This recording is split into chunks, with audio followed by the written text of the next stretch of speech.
At binanggit din po ninyo sa inyong speech, Mr. President, Your Honor, na tila kayo'y nagsususpecha at maaaring silang pinatutungkulan ng Pangulo nung sinabi niyang mahiya naman kayo. Ano po ang pinagbabatayan niyo rito? Malamang itong sinasabi ng ating Pangulo na pinatutungkulan ng ating Pangulo na mahiya naman kayo. Palagay ko ito po yung mga opisyalis ng DPWH na kasangkot, kasabwat sa pagpapatayo nitong collapsed bridge nito sa Isabela. Siguro po ang mas tamang isipin natin, ilan lang siguro sila sa pinatamaan ng Pangulo. Kasi nung sabihin ng Pangulo po ito, Mr. President, nakaharap po siya sa Kongreso eh. Napakarami pong kontraktor doon eh.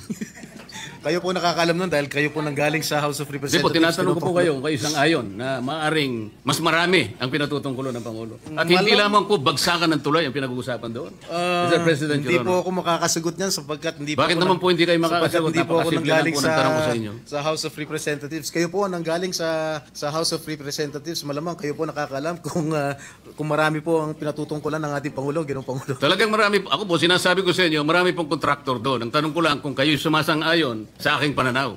Ay yes, sumasang-ayon po ako sa inyong pananaw. Ayun. Kung kayo po ay naniniwala, maniniwala rin po ako.